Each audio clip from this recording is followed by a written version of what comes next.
So guys, maglalakad lang tayo dahil wala tayong pamasahe. So kailangan nating maglakad. So as you can see, ito yung aking dadaanan at pagdadaanan. Siguro mo aabot ako dahil I'm just walking. Siguro aabutin ako ng mga 40 to 1 hour.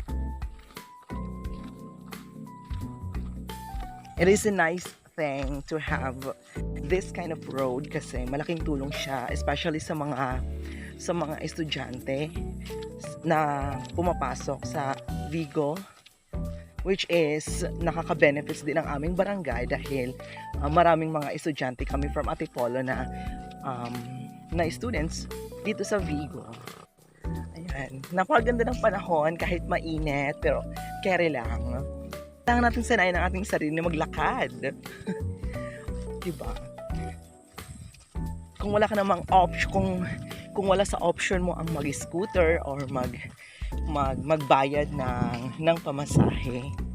So, why not? Maglakad ka na lang.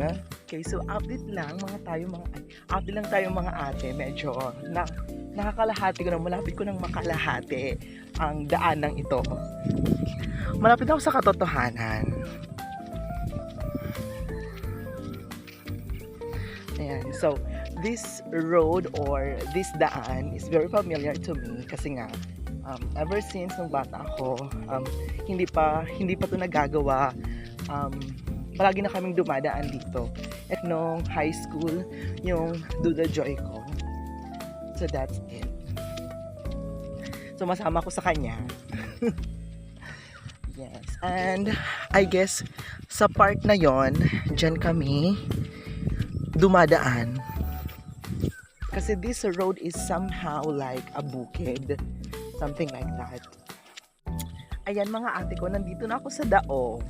As you can see, there are lots of trees around this side, which is very good because nabibigay siya ng lilim, lalo na sa ganitong init ng panahon.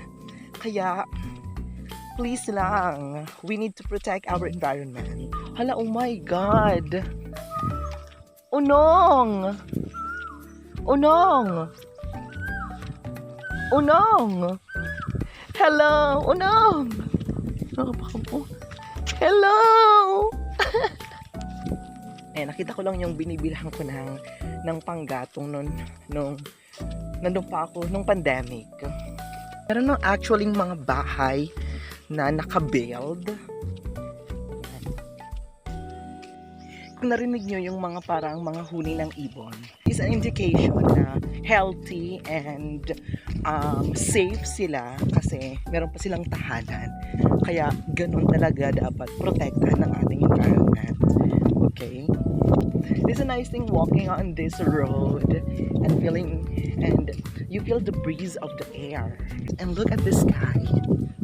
See? Very summer ang atake, ate. Soon makakabili ako ng lupa dito.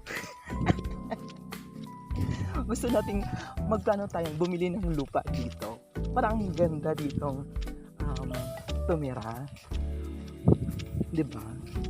Sa end na yon, kung makikita nyo sa end ng road na to ay papasok na ako sa parang pinakalagusan papuntang Antipolo. Kung hanggang saan na ba yung natapos ng road na ito. And look at that. It's a very patag. Meron nang nagsisimulang mag-garden. So finally, I am here. Ayan, nandito na ako sa Antipolo. Sa yumib ng Antipolo. Oh my God. I finally arrived.